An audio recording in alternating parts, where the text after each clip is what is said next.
কাজেই আমি যে বিড়ি সিগারেট গাঁজা এবা খাই, এও আল্লাহ রুজিতে লিখে রাখছে বিদায় খাই, এখানে আমার কি দোষ আছে? আল্লাহ যদি তুমি এতই বিশ্বাস করো যে গাঁজা বা ফেনসিডিল রুজিতে লিখে রাখছে বিদায় খাও, তুমি আর এ ব্যাপারে কোনো কথা শুনতে চাও না, তাহলে আসো তোমার দুইটা জুতো দিয়ে দুটো বাড়ি দেই, এও খাইয়ে চুপ করে থাকো, খুশি থাকবা যে রুজিতে ছিল তাই খাইছে। এ জায়গা জুতো দিয়ে বাড়ি দেওয়ার সাথে সাথে তুমি আবার আমারে ফেরত দাও খা, তুমি সহজে মেনে নাও তকদিরি রুজি জুতোর বাড়ি ছিল তাই খাইছি, কতক্ষণ? তাহলে এই জায়গায় একটু কি অ্যান্সার দেয়া যায়? এই জায়গায় একটু প্যাঁচ পড়ে গেছে, তকদিরের প্যাঁচ ছাড়ানোর জন্য কোনো কথা বলা, কোনো বক্তব্য দেয়া হাদিসে নিষেধ আছে, যত বলবো তার উপরে প্রশ্ন থাকে। কিন্তু সংক্ষেপ কথা হলো যে আমাকে আপনাকে আল্লাহ তাআলা যে বিবেক দিয়েছে, জ্ঞান দিয়েছে এবং সাথে সাথে পরিপূর্ণ স্বাধীনতা দিয়েছে, এইটা অন্য কোনো প্রাণীকে দেয় নাই। জিবরিল আলাইহিস সালামকে মোবাইল বানানোর ক্ষমতা দেয় নাই, মিকাইল আলাইহিস সালামের কম্পিউটার বানানোর ক্ষমতা দেয় নাই, ইসরাফিল আলাইহিস সালামের মাইক বানানোর ক্ষমতা দেয় নাই, আজরাইল আলাইহিস সালামের রকেট বানানোর ক্ষমতা দেয় নাই। এটা দেশে কারে? মানব জাতিকে দিয়েছে। মানুষ রোজাইবে ইয়াওমান ওয়া ইয়াওমান বিল খুলাইসা। আমাদের দর্শে নিজামি কওমি মাদ্রাসা একটা কঠিন কিতাব পড়ায়, আরবি সাহিত্যের বালাগাতের কিতাব, নাম হলো মুখতাসারুল মাআনি। কিতাবটা পুরো প্রথম শ্রেণী থেকে দাওরা হাদিস পর্যন্ত যত কিতাব, তার মধ্যে অন্যতম কঠিন কিতাব মুখতাসারুল মাআনি। যে কোনো উস্তাদ পড়াইতে পারে না, খুব দক্ষ যোগ্য শিক্ষক দিয়ে পড়ানো লাগে। লেখক এই কিতাবটা লিখছেন, উনি বলেন আমি চাইছিলাম একটু সহজ করে লিখবো, কিন্তু লিখবো কি? সহজ করে লেখার জন্য তো মন মানসিকতা গুছাই এক জায়গা বসা লাগে। এই কিতাব লেখছি ফায়াউমাম বিহাজওয়া, ওনার এলাকার একটা জায়গার নাম, দেশের নাম হাজওয়া। কিছু কয় পাতা লেখছি হাজওয়াই যাইয়া, ওয়াউমাম বিল ওকাই কি, আর কয় পাতা লেখছি ওকাই কি যাইয়া, অবিল ওজাইবে ইয়াওমান, উজাইবাই বসে কয় পাতা লেখছি, ওয়াউমাম বিল খুলাইসা, আবার খুলাইসাই যাইয়া কয় পাতা লেখছি। এখানে একটু ওখানে একটু দৌড়ি করতে করতে আমি ভালো করে সাজাই গুছাই লিখতে পারি না, বিধে একটু কঠিন হয়ে গেছে। আমরাও গতকাল চট্টগ্রাম, আজকে মাগুরা, পরের দিন জাফলং, পরের দিন সাতক্ষীরা, পরের দিন ভোলা, পরের দিন দিনাজপুর, এই এলো মেলো দৌড়ি করতে করতে শরীর স্বাস্থ্য সব শেষ, মন মাথাও গুছাই গাছাইয়া সুন্দরভাবে কিছু বলবো এরকম গুছানোর সুযোগ পাই না। তো তাৎক্ষণিকভাবে আপনারা বসলে, আপনাদের যদি চাহিদা থাকে যেখান থেকে কিছু নেব, তাহলে আল্লাহ পাক রব্বুল আলামিন আমাদেরকে সহযোগিতা করবেন, কিছু শিখাবেন। মাঝে মাঝে বলে থাকি, নবী আলাইহিস সালাতু ওয়াস সালামের চাইতে বড় বক্তা তো জগতে আসে নাই, একটু স্বীকার করেন। আসছে? আসছে আর আসবে? আল্লাহু আকবার। আমার নবীর সিফাত আর গুণ কীর্তন করতে গেলেই বছরের পর বছর কেটে যাওয়ার কথা।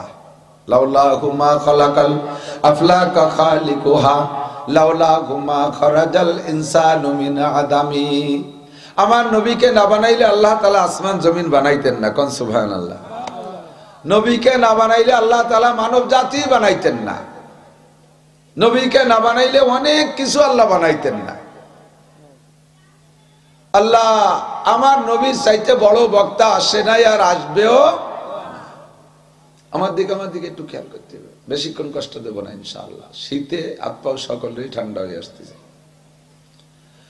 নবী আলাইহিস সালাতু ওয়াস সালাম বয়ান করেন সাহাবাদেরকে নিয়ে, আর কিয়ামত পর্যন্ত সাহাবাদের কোয়ালিটির শ্রোতাও আসবে। ফাঁকে ছোট্ট একটা কথা কয়ে নেই, আমি আজকে আপনাদের মেহমান, আপনারা সবাই কিন্তু মেজবান। ফার্সি শব্দ মেহমান মানে যিনি বেড়াইতে আসেন, যিনি আসেন, আগন্তুক। আর মেজবান মানে স্থানীয় বাড়িওয়ালা। কিন্তু আমাদের দেশে পরিভাষা উল্টোই বেলাইছে, মেজবান আইছে। আপনাকে যদি কই নাকি বেড়াইতে যে আসে তারা কি কয়? মেজবান আইছে কয় না, মেহমান আসছে। কি আসছে? বাড়িওয়ালারা হলো মেজবান। তা আমি মেহমান, আপনারা মেজবান। আপনারা মাঠের মাঝখানে বসে বসে বাদাম খাবেন, আর আমি একা একা বক করবো, এই হবে না, এটা ঠিক না। যদি বাদাম খাচ্ছি তাহলে আমারও দেন, আমিও খাবো, আপনারা খাবেন। খাওয়া দাওয়া শেষ পরে হওয়া যাবে। আপনারা বড় অসামাজিক, নিজেরা খাবেন আর মেহমানদের কাজে লাগাই দেবেন, এই নিয়ম করা যাবে না। এ কথাও মাঝে মাঝে বলি, আখের ক্ষেতের ভিতরে বাদাম লাগালি বাদাম কিন্তু হয়ই না, আর আখও ভালো হয় না, দুইটাই খারাপ হয়ে যায়। আখের ক্ষেতের ভিতরে বাদাম লাগালে যদি ভালো না হয়, তো ওয়াজের ক্ষেতের মধ্যে বাদাম লাগালে ভালো হবে না। এ বাদামের চাষ বাদ দিতে হবে। যারা ভদ্র, যারা সামাজিক, তারা বাদ দেবেন। যারা অসামাজিক তারা খাইতে থাকেন। আমি উপরের থেকে দেখি কিরা কিরা খায়। আর খাবে কেউ? নবী পাক সাল্লাল্লাহু আলাইহি সাল্লাম বয়ান করতেছেন, হুজুরের মতো বক্তাও নাই আর সাহাবাদের মতো শ্রোতাও কিয়ামত পর্যন্ত আসবে না। এ কথাও সত্য, কথা কন না কেন? কারণ সাহাবাদের স্বভাব কি? সামিনা ওয়া আতানা। আমরা একটু বলে ফেলি, সামিনা, সামিউনা ওয়া আতানা। তাদের স্বভাবই হলো শুনবো আর মানবো। এই উদ্দেশ্যেই তারা আসতেন, শুনবো আর যতটুক নবী শিখাই দিতেন অতটুকু আমলে বাস্তবায়ন করে আবার শিখতে আসতেন। ইয়া রাসূলুল্লাহ আল্লিমনিল উযু, হুজুর আমারে ওযু শিখাই দেন। হুজুর ওযু শিখাই দিয়েছেন। ওযু তো আর মেলা কিছু না। মেশক করো, 3 বার কুলি করো, 3 বার নাকে পানি দাও, মুখমণ্ডল 3 বার ধৌত করো, মাথা পুরোপূর্ণি মাথা মাসে করো, 2 হাতের কেনু পর্যন্ত 3 বার ধৌত করো, 2 পায়ের টাকনু সহ 3 বার ধৌত করো। এই গেল না ওযু। হুজুর চাইলেন যে সামান্য কটা মশলা বলছি, এরপরে আর কিছু বলি। আর কিছু বলার ইচ্ছা করলে সাহাবী বলতেন, কাদ কাফানি ইয়া রাসূলুল্লাহ, হুজুর আমার আজকে এ পর্যন্ত যথেষ্ট। আমি ওযুটাকে আগে প্র্যাকটিস করি, ওযুটাকে আগে আমলের মধ্যে আনি, এরপরে আরেকটা শিখবো। ওযু যখন প্র্যাকটিস হয়ে যাইতো, আমলে চলে আসতো, আবার এসে বলতেন, ইয়া রাসূলুল্লাহ আল্লিমনিল গোসল, আমার এবার গোসল শিখাই দেন। আবার নবী গোসল শিখাই দেওয়ার পরে হয়তো তায়াম্মুমের মাসালা বলার ইচ্ছা করেছেন। সাহাবী বলেন, কাদ কাফানি ইয়া রাসূলুল্লাহ, এ পর্যন্ত যথেষ্ট, আগে আমি গোসলকে আমলে এনে নেই। গোসল শিখছেন, তারপরে আসছেন তায়াম্মুম শিখাই দেন। তায়াম্মুম শিখাই দিয়েছে। আল্লিমনিস সালাত, আমারে নামাজ শিখাই দেন। নামাজ শিখাইছে, নামাজের প্র্যাকটিস করছে। আল্লিমনিল সতর, আমারে পর্দা শিখাই দেন। আল্লিমনিল লিবাস, আমারে পোশাক শিখাই দেন। আল্লিমনিল ইমামা, আমারে পাগড়ি শিখাই দেন। একটা একটা করে শিখতেন আর একটা একটা করে আমলে বাস্তবায়ন করতেন। যার কারণে তারা হয়েছে কিয়ামত পর্যন্ত মানব জাতির জন্য, গোটা বিশেষ করে মুসলিম জাতির জন্য মডেল মানুষ, দৃষ্টান্তমূলক মানুষ। তারা ছিলেন মিসাল, তারা ছিলেন আমাদের জন্য উপমা। কথা বলেন ঠিক কিনা? আমাদের স্বভাবও সেরকম হতে হবে। সাহাবায়ে কেরামদের মতো শ্রোতা আসে নাই, আসবে না। তবে আমরা নকশে কদমে যদি চলার চেষ্টা করি, আল্লাহ পাক রব্বুল আলামিন বলেন, আস-সাবিকুনাল আউয়ালুনা মিনাল মুহাজিরিন ওয়াল আনসার আল্লাযীনা তাবাউহুম বিইহসান রাদিয়াল্লাহু আনহুম ওয়া রাদু আন। একটু জোরে কান সুবহানাল্লাহ। আল্লাহ পাক নিজেই সাহাবায়ে কেরামদের একটা পুরস্কার দিচ্ছেন।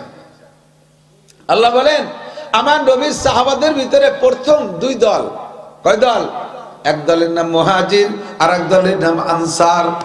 মক্কা থেকে যারা মদিনায় গিয়েছে তারা হলেন মুহাজিরিন, আর মদিনাবাসী যারা তাদেরকে সাহায্য করেছে তারা হলেন আনসার। আনসার মানে সাহায্যকারী, মুহাজির মানে হিজরতকারী, ঘর বাড়ি পরিত্যাগকারী। আল্লাহ পাক বলেন, আমার নবীর সাহাবাদের মধ্যে 2 দল, মুহাজিরিন আর আনসার। এদের সম্পর্কে আমার ঘোষণা হলো, রাদিয়াল্লাহু আনহুম ওয়া রাদু আন, আমি আল্লাহ তাদের পর খুশি হয়ে গেছি। কন্না সুবহানাল্লাহ। ওয়া রাদু আন, তারা আমার পর খুশি আছে। সাহাবায়ে কিরাম আল্লাহর পর খুশি না বেজার ছিলেন? বেজার না খুশি ছিলেন? আল্লাহ পাকও তাদের পর সন্তুষ্ট। আয়াতের মাঝে আল্লাহ পাক আপনাদেরকে তাক করে বলেন, ওয়াল্লাযীনা তাবাউহুম বিইহসান। এই সাহাবায়ে কেরামরা যে গুণ অর্জন করার কারণে আল্লাহ পাক তাদের পর সন্তুষ্ট হয়ে গেছে, তারা আল্লাহর উপরে সন্তুষ্ট হয়ে গেছে। কিয়ামত পর্যন্ত আনেওয়ালা সাধারণ মানুষ, কিয়ামত পর্যন্ত আনেওয়ালা সাধারণ পাবলিক, আমেরিকান হোক আর জাপানি হোক, বাঙালি হোক আর রাশিয়ান হোক, চাইনিজ হোক আর ইন্ডিয়ান হোক, সৌদিয়ান হোক, আরবিয়ান হোক আর অনারবি হোক, বিশ্বের যে প্রান্তেই তার বসবাস হোক না কেন, আমার ওই সাহাবায়ে কেরামদের অনুসরণ করবে সাধারণ পাবলিক যারা। আমি আল্লাহ পাক রব্বুল আলামিন তাদের উপর সন্তুষ্টির ঘোষণা দিয়ে দিলাম। একই সাথে আল্লাহ বলেছেন, ওয়াল্লাযীনা তাবাউহুম বিইহসান, আমার এই মুহাজিরিন আর সাহাবায়ে কেরামদের অনুসরণ যারা করবে, তাদের পদাঙ্ক অনুসরণ করে যারা চলবে, তাদের আমলের সাথে যারা আমলে মিল করবে, তাদের আখলাকের সাথে যারা আখলাকে মিল করবে, তাদের নামাজের সাথে যাদের নামাজে মিল হবে, তাদের রোজা ইবাদতের সাথে যাদের মিল হবে, তাদের অর্থনীতির সাথে যাদের অর্থনীতি মিল হইবে, তাদের চাল চলনের সাথে যাদের চাল চলন মিল হবে, তাদের ওয়াজ শোনার পদ্ধতির সাথে যাদের ওয়াজ শোনার পদ্ধতি মিল হবে। এক কথায় আল্লাহ পাক সকলের সমষ্টিগতভাবে ঘোষণা দিয়েছেন রাদিয়াল্লাহু আনহুম ওয়া রাদু আন। আমি মুহাজিরিন আর আনসারদের পরে যেমন সন্তুষ্ট হয়ে গিয়েছি, ও কিয়ামত পর্যন্ত আনেওয়ালা বাঙালি মুসলমান, আমি আল্লাহ তোমাদের পরও সন্তুষ্ট হইয়া গেলাম। আপনাদের পরও আল্লাহ খুশি, কন্যা আলহামদুলিল্লাহ। একটু বলেন না আলহামদুলিল্লাহ। লাইন শাকারতুম লাযিদান্নাকুম, আল্লাহর সন্তুষ্টি পেয়ে যদি এই নিয়ামতের পর শুকর আদায় করেন, তাহলে আল্লাহর নিয়ামত আরো বাড়াই দেবে, তার মানে আল্লাহর সন্তুষ্টি আরো বাড়াই দিবে। সাহাবায়ে কেরামদের চাইতে ভালো শ্রোতা কোয়ালিটি সম্পন্ন আর আসে? এই সাহাবায়ে কেরাম সামনে বসা নীরব। সাহাবায়ে কেরামদের প্রত্যেকটা আমল সম্পর্কে হাদিসের মধ্যে আসছে। তাদের নামাজও এমন ছিল, যদি ফাঁকা মাঠের ভিতরে কোনো সাহাবা পাগড়ি বেঁধে জুব্ব পরে নামাজে দাঁড়াইছে, নফল নামাজে মাঠের মধ্যে দাঁড়াইছে, এমন নিথর হয়ে দাঁড়িয়ে থাকতেন, পাখিতে কোনো কোনো পাখিতে মনে করতে একটা মরা গাছ, এই পাগড়িরে দেখে মনে করতো গাছের মরা মাথা, খেজুর গাছের মাথা, ওর মধ্যে আইসে নিরিবিলি খানিক বসেও থাকতেন। এই পাখিতে বসে এমন নীরব। ওয়াজ যখন শুনতেন তখন কোনো সাড়া শব্দ ছিল না, নীরব। এর ভিতরে একদিন হুজুর ওয়াজ করতে পারতেছে না, মুখে বাধা বাধা লাগতেছে, মুখ শুকনো শুকনো লাগতেছে। এই কদিও না, এমনি চতুর্পাশে বিল্ডিং তো প্রতিধ্বনি হচ্ছে, আরো কমা। সবাই চুপ করে বসে আছে। হুজুর বয়ান করেন তো হুজুরের বয়ানে এলেমে তোর অভাব নাই। আমরা বলতে গেলে ভাবা লাগে, চিন্তা করা লাগে, কি বলবো, আবার সব জায়গা সব আজ খায় না না খায়, আবার কোন কথা বলবো, কিডা আবার খেপে উঠবে, কোন দলের গায়ে লাগিয়ে বসে বসে, এই নানান চিন্তা কথা কওয়া লাগে না। বিশেষ করে বাংলাদেশে কোরআন হাদিসের ন্যায্য কথা বলবো, তাতে যদি সমকালীন ক্ষমতাসীন যারা থাকে তাদের গায়ে লেগে যায়, সাথে সাথে এসে মাইক্রোফোন কাটিয়ে নিয়ে যায়। সুবহানাল্লাহ। তো কিছু কর না, এটা কি ভালো কাজ না মন্দ কাজ? এর স্বভাব কি ভালো না মন্দ? কাজে আমাদের অনেক হিসাব নিকেশ করে কাজ করা লাগে। এখানে সবাই আছেন, সব দলের মানুষ আছে, আমলীগ, বিএনপি, জামাত, জাতীয় পার্টি, আটরশি, চন্দ্রপাড়া, মানিকগঞ্জ, সুরেশ্বর, ভোজেশ্বর, ইনায়েতপুর, বাহাদুরপুর, শরিয়তপুর, মাদারীপুর, ফরিদপুর, এরপরে এতাতি, ওয়াজাহাতি, তবলিগ, সরমুনাই, কাদিয়ানি, হেজবুত তৌহিদ, যত দল ফেরকা বাংলাদেশে আছে সব দলের শ্রোতা দুই একজন থাকে। কেউ আসে সরাসরি ওয়াজ শুনতে, আর কেউ আসে গোয়েন্দাগিরি করার জন্য। আসে না আসে না কথা বলেন? কিয়াম, মিলাদ, নূর, বাসার, সব দলের মানুষ আছে। কাজেই খুব হিসেব নিকেশ করে বলা লাগে। আর আমার নবী সাল্লাল্লাহু আলাইহি সাল্লামের ইলমের কোনো অভাব ছিল না। যখনই আটকে যাইতেন সঙ্গে সঙ্গে আল্লাহ পাক ইলহামের মাধ্যমে, কাশফের মাধ্যমে, জিবরাইলের মাধ্যমে শিখিয়ে দিতেন। নুরানি বয়ান অবিরাম চলতে থাকতো, চলতেই থাকতো। কাজেই নবী আলাইহিস সালাতু ওয়াস সালামের বয়ানের মধ্যে কোনো অভাব। বুড়ো মানুষ একটা নিয়ে এসেছেন,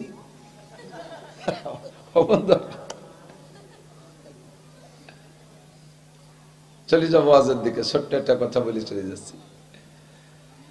তো হুজুর আলাইহিস সালামের বয়ানে কখনো অসুবিধা হয় না। আজকে হুজুর ওয়াজ করতে পারতেছে না, মুখ শুকনো শুকনো ভাব, থামি থেমে যাচ্ছে। তো জিবরিল আইসা এই অবস্থা দেখে আল্লাহ পাক জিবরাইলে পাঠাইছে, যাও তো আমার দোস্তর কোন জায়গায় অভাব পড়ছে, ওয়াজ আজকে একটু রস নাই কেন? তাই সে জিবরাইল বলতেছেন, হুজুর কি কারণ, কি ব্যাপার, আজকে কথা আসতেছে না, বাধা বাধা লাগতেছে, কোন সমস্যা? হুজুর ভাই, হ্যাঁ, এই যে সব মানুষ দেখো কি সুন্দর বসে রয়েছে, ওই মাঝখানে এক বুড়োরে দেখাইছে, ওই বুড়োর জ্বালায় আমি ওয়াজ করতে পারতেছি না। দুই তিনজন পিছনের দিক তাকাচ্ছে, সেই বুড়ো আবার এই জায়গায় আছে নাকি? ও বুড়ো ওই মাঠে ছেলে, এই জায়গা নাই। আল্লাহ, জিবরিল বললেন, হুজুর কি সমস্যা, কে বুড়ো কি করে? হুজুর বললেন, ও বুড়ো মুখে মুখে তর্ক করে, এক নম্বর স্বভাব। ওই বুড়োরে পাঠাইছেই ওর নেতা কয়েকদিন আগে দারুন নদওয়ার ভিতরে আবু জাহেল সংসদ সদস্যদেরকে নিয়ে, মন্ত্রী পরিষদ নিয়ে একটা এলান দিয়ে দিয়েছে, কোরআন শরীফে আছে আয়াত হিসেবে। কয় মুহাম্মাদের কোরআন শরীফ এমনি তিলাওয়াত করবে, তা শুনলেও মানুষের দিল নরম হয়ে যায়, কাফের মুসলমান হয়ে যায়, মন্দ ভালো হয়ে যায়। কতক্ষণ ঠিক ঠিক না? আর আরবিয়ান তো ওরা আরবিয়ান, কোরআন শরীফ আরবি শুনলেই বোঝে। কাজেই মুহাম্মদ যখন কোরআনের তেলাওয়াত করবে অথবা বয়ান করবে, তোমরা যাইয়া ওর ভিতরে বিভিন্ন প্রকার উল্টো পাল্টা করবা, শোরগোল করবা, চিল্লাপাল্লা করবা, একটা উদ্ভট পরিবেশ তৈরি করে ফেলবা, তাহলে তোমরা বিজয়ী হবা। আল্লাহ পাক কোরআনে কারীমের মধ্যে সে কথা বলেন, ওয়াকালাল্লাযীনা কাফারু লা তাসমাউ লিহাযাল কুরআন ওয়ালগাউ ফীহি লাআল্লাকুম তাগলিবুন। তোমরা যদি তোমাদের ধর্ম নিয়ে বিজয় হতে চাও আর মুহাম্মদকে যদি পরাজিত করতে চাও, মুসলমানদেরকে যদি হারাইতে চাও, তাহলে মুহাম্মদের কোরআনের মজলিসের ভিতরে যাইয়া শোরগোল চিল্লাপাল্লা যত প্রকার বিশৃঙ্খল আছে তা তোমরা করবা। অর্ডার দিয়ে দিয়েছে মিস্টার আবু জাহেল। আর এই অর্ডারের পর সবচাইতে বেশি আমল করছে যারা, তন্মধ্যে অন্যতম ওই বুড়ো, 1 নম্বর গোল্ডেনে প্লাস ওই বুড়ো ওই জায়গা বৈশা কথায় কথায় তর্ক করে, মাঝে মাঝে পেশাব করতে যায়, উঠে এসে বসে পাশা ফিরে দিয়া পুটপুট করে বাদাম খায় আর খেজুর খায়, মোটামুটি একটা পরিবেশ নষ্ট করে ফেলাইছে। ওই এক বুড়োর কারণে নবী আলাইহিস সালাম বয়ান করতে পারতেছে না। জিবরাইল বলেন, হুজুর বুড়োরে চেনেন? হুজুর কয়, হ্যাঁ আমার বাচ্চা তার বয়সী বুড়োরে চিনি। কয় না, সে ভাবে না, ওর আখলাক আর আভ্যন্তরীণ চরিত্র সম্পর্কে কি জানেন? কয় না, তা কি করে জানবো, আমি তো গায়েব জানি না, আমার নবী গায়েব জানে না। কথা কান ঠিক কি ঠিক না? ভালো মন্দ ভিতরে যা আছে এটা আল্লাহই জানে, ভবিষ্যৎ আল্লাহই জানে। আল্লাহ পাক নবীকে বলেন, নবী তুমি বলে দাও, উম্মত তোমারে ভাবতে পারে তুমি গায়েব জানো, কুল তুমি বলে দাও, লাউ কুনতু আলামুল গায়ব লাস্তাকসারতু মিনাল খায়র। আমি যদি গায়েব জানতাম ভবিষ্যতে কি হবে আর কার অন্তরে কি আছে, এই যদি আমি জানতাম তাহলে অন্তরের কুচক্র দিয়ে আমাকে ক্ষতি করতে পারতো না, ভবিষ্যতে কোনো ক্ষতির মধ্যে আমি যাইতাম না। যত প্রকার কল্যাণ আর কামিয়াবি আর সফলতা আছে এগুলি আমি অর্জন করতাম। ওহুদের মাঠে যে আমার দাঁত ভাঙ্গা খাওয়া লাগতো না।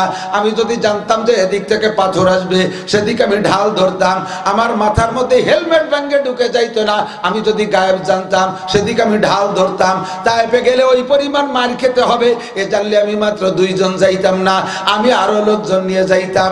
আমি যদি গায়েব জানতাম লবিদ ইবনে আসাম আমারে 1 মাস পর্যন্ত জাদু কইরা এভাবে পাগল করে রাখতে পারতো না। আমি গায়েব জানি না, নবী পাকও গায়েব জানে না। জিবরিল কয়, ও নবী পাক বলেন, জিবরাইল ওই লোকটার আভ্যন্তরীণ সমস্যা আমি জানি না, বলো তো লোকটার সমস্যা কি? জিবরাইল কয়, হুজুর এই মাত্র লোকটার আচরণ দেইখা আল্লাহ পাক আমার মাধ্যমে আপনার কাছে নতুন একটা সূরা প্রেরণ করেছে, নতুন একটা সূরা নাজিল করেছে।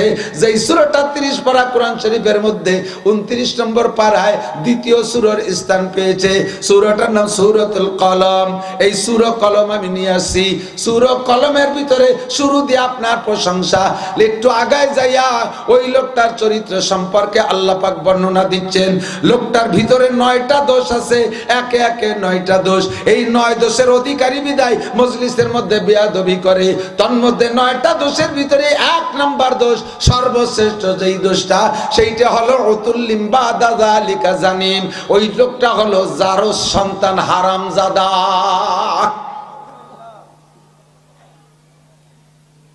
কি সন্তান? জারস সন্তান কইলে ভালো করে বুঝতে ওজন হয় না কথায়। বাংলায় কয়, আমাদের গিরা গোপালগঞ্জে বাংলায় কয় জারিওর বাচ্চা। এদিকে কয় নাকি? এটা হলে ঠিক হয়, ঠিক না?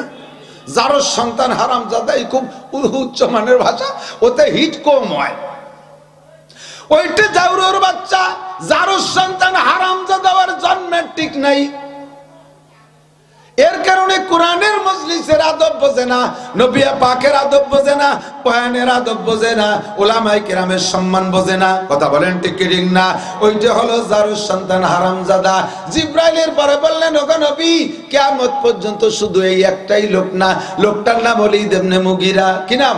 ওলীদ ইবনে মুগীরা।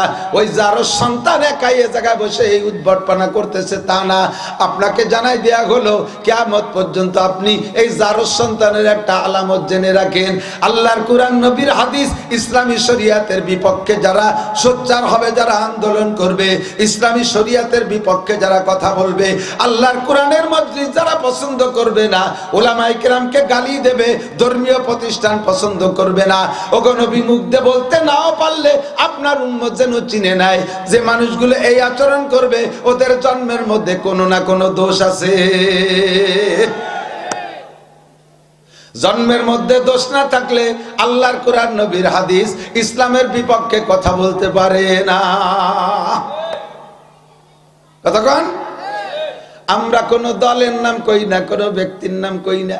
আমরা মৌলবীরা সামাজিকভাবে দুর্বল, আপনাকে বাড়ি ভিক্ষে খয়রাত করতে যা লাগে, মাদ্রাসা মসজিদ করি কালেকশনে যা লাগে, দোকানে যা লাগে, দান চাইল কালেকশনে যা লাগে। আমরা আপনাদের কাছে সামাজিকভাবে দুর্বল বিদায় হয়তোবা সামনের বার কইতে পারলাম না, তুই জারিউর বাচ্চা, তুই আরামজাদা কইতে পারলাম না, তবে তোরা চরণে আমি বুঝে ফেলাইছি তোর জন্মে দোষ আছে। কথা বলেন ঠিক কি ঠিক না? আমার আল্লাহ যদি বলে থাকেন আমার আল্লাহ তোমার সার্টিফিকেট দিয়েছেন, কাজে আমার বুঝতে বাকি নাই। কিয়ামত পর্যন্ত এমন জারুল্লাহ আলাইহি। আমরা তো এলাকার মানুষ হানাফি মাযহাবের বেশি, তাই না? আহলে হাদিস কচিত আছে, অন্য মাযহাব নাই। শাফি মালিকি হাম্বলি মাযহাব বাংলাদেশে খুব একটা নাই, দুই একজন ফাঁকে ফাঁকে থাকলে আছে। বাকি আহলে হাদিসদের আমল মালিকি আর শাফি মাযহাবের সাথে অনেকটা মেলে। বাহরহাল বাংলাদেশে হানাফি মাযহাবের লোক আমরা বেশি। আর ইমামে আবু হানিফা 4 ইমামের ভিতরে সবচাইতে বড় ইমাম। কথা বলেন, সবচেয়ে বড় ইমাম। বলেন আলহামদুলিল্লাহ। আমাদের ভাগ্য ভালো, আমরা বড় ইমামের অনুসারী। অন্যান্য ইমামরাও ইমামে আবু হানিফা রহমাতুল্লাহ আলাইহির নাম বলতে যে কি বলেন জানেন? অন্য মাযহাবের উলামায়ে কিরামও বলে ইমামুনাল আযম, ইমামুনাল আযম, আমাদের সবচেয়ে বড় ইমাম। শাফি মাযহাবের আলেমরাও কয় ইমামুনাল আযম আবু হানিফা। মালিকি মাযহাবের উলামায়ে কিরামরা বলতে গিয়ে বলে ইমামুনাল আযম আবু হানিফা। হাম্বলি মাযহাবের উলামায়ে কিরামও কয় ইমামুনাল আযম আবু হানিফা। শুধুমাত্র আহলে হাদিস আলারা কয় আবু হানিফা কাফের। কিছু বলবেন না আপনারা? আপনারা কি ওদের দলে নাকি? বর্তমানে বাংলাদেশে বা সারা পৃথিবীতে যত আহলে হাদিস আছে, যত আহলে হাদিস আছে, সমস্ত আহলে হাদিস আলারা বর্তমানে ফিলিস্তিন, গাজা, ইসরায়েলের যুদ্ধে নেতানিয়াহু এবং আমেরিকার এই ইহুদিদের দলে দলভুক্ত হয়েছে। এরা ইসরায়েলের সমর্থন করে, এরা নেতানিয়াহুর সমর্থন করে। আমরা এতদিন পর্যন্ত বলে আসছি আহলে হাদিস আলারা ইহুদিদের দালাল। এতদিন আমরা প্রমাণ করতে পারি নাই ক্লিয়ার ভাবে, এবার প্রমাণ হয়ে গেছে তারা ইহুদিদের দালাল। তারা ইসরায়েলের সমর্থন করে, নেতানিয়াহুর সমর্থন করে। তাহলে বুঝতে আর আমাদের বাকি, ওরা শুধু ইমামে আবু হানিফারে গালি দেয়। হজে যারা গেছেন এ বিড়িয়ে দেহে বুঝতেছি নিয়মনে হজ করি আইছে, টায়ার ফেসাইছে যে মাথায়, মরার আগে যেন এই টায়ার লাগে আর একবার যার তৌফিক দেয়। কন আমিন। আমি 5 বার গেছি আলহামদুলিল্লাহ, দাঁড়ে দাঁড়ে হাড়ে নাড়ে ঘুরছি সৌদি আরবের। আল্লাহ উন্ডা বসবে না, হুজুর আলেম হলি বসবে, আমি জানি না কে কোন যোগ্যতা। আলেম যারা তারা খবর রাখে, পাবলিকরা এগুলো বোঝে না। মসজিদে নববীতে দেখবেন বাইরে তো ছাতা আছে, এরকম দেখছেন না ছাতা, ছাতার পিকচার, এগুলো অটো খোলে। মসজিদে নববীর ভিতরেও এক জায়গায় 4টে ছাতা আছে মসজিদে নববীর ভিতরে। এই ছাতাগুলো কেন? বিশাল মসজিদ তো, মাঝখানে অক্সিজেন পায় না। আর বড় গম্বুজ আছে, কাঠের গম্বুজ, খুব নকশা করা। এই গম্বুজ অটো সরিয়ে যায়, অটো সরিয়ে যায় আকাশ ফাঁকা করে অক্সিজেন কালেকশন করে। এই ছাতা এক জায়গায় 4টে ছাতা আছে। ওই ছাতা যেখানে, ওই জায়গার বডিতে চতুর্পাশ দিয়ে নাম লেখা আছে।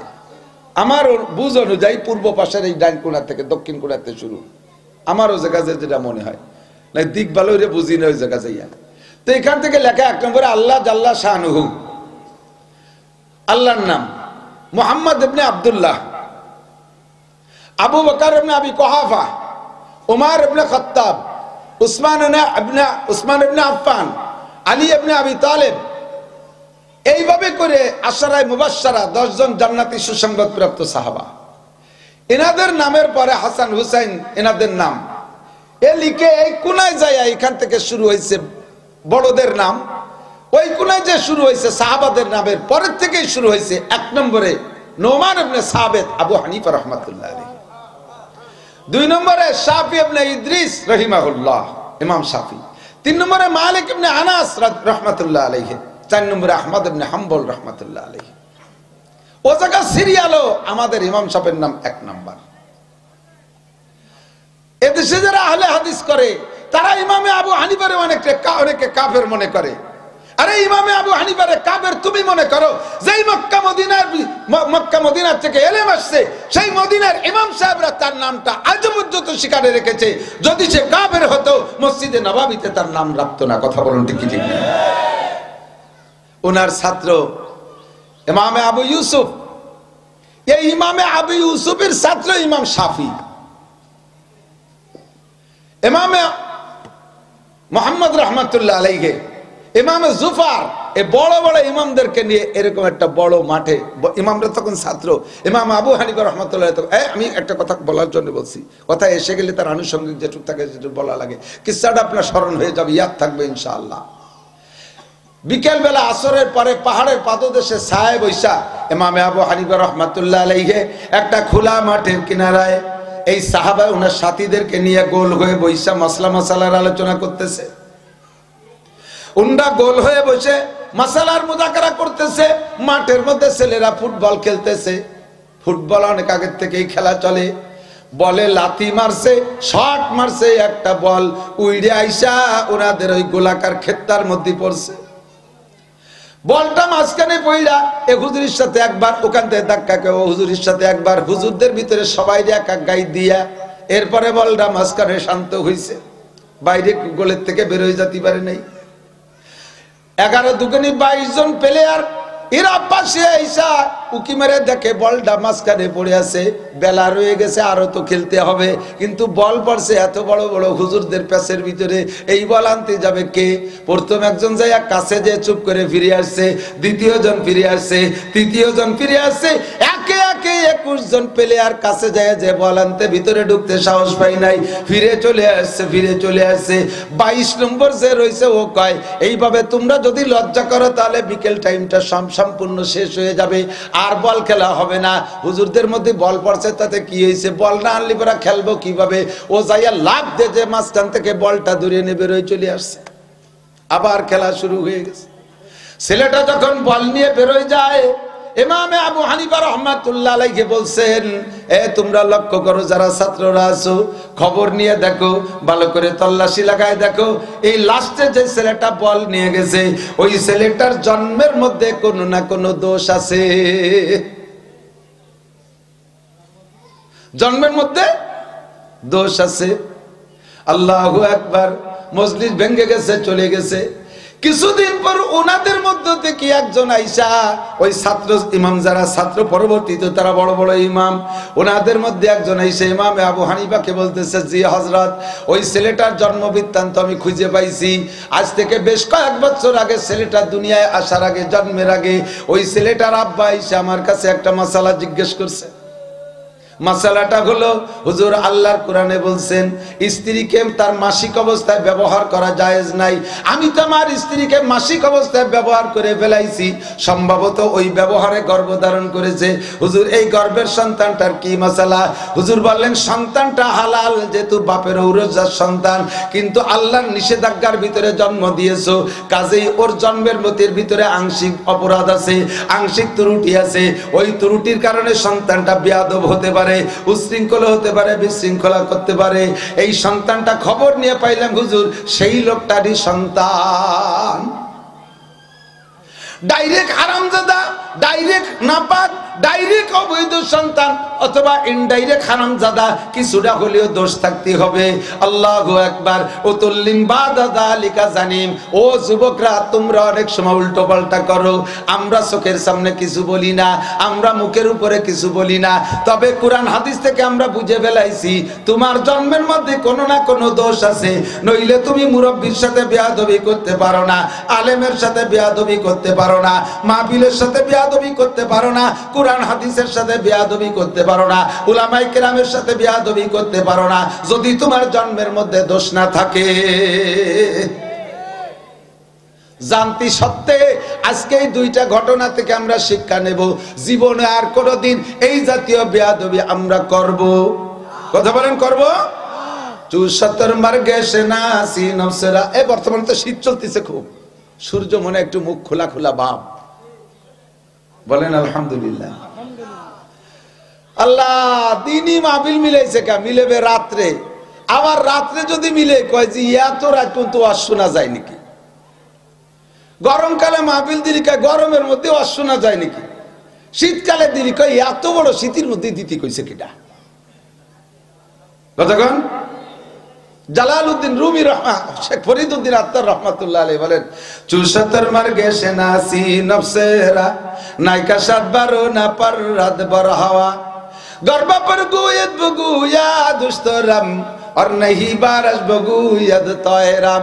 মানুষের স্বভাব আর চরিত্রকে উট পাখির সাথে উদাহরণ দিয়েছে।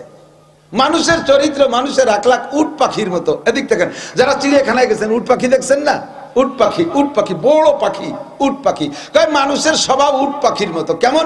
কয় উট পাখিরে যদি বলে যে তুমি তো উট, বলে জিজ্ঞেস করে তুমি কি, তখন প্রাণী জগতের ভিতরে উটটা বড়, উটের দিকে নিজেকে নিয়ে যায়, বলে আমি উট, খুব সম্মানিত প্রাণী। যদি তুমি উট হও তাহলে 5 মণ বোঝা বইয়ে নিয়ে যাও। যখন বোঝা বইতে কয় সে সময় কয় না আমি হলো পাখি, পাখিতে কি বোঝা বইতে পারে নাকি? তুমি কে? আমি উট, তাই বুঝাবো। কয় না আমি হলো পাখি, আমি কি বুঝা বইতে পারি? যখন কয় উট তখন কয় পাখি, আর বুঝা বইতে গেলে কয় পাখি। আর এবার কয় যদি তুমি পাখি হয় তাহলে একটু ওড়ো, ও আবার উঠতে পারে না, উট পাখিতে উঠতে পারে না।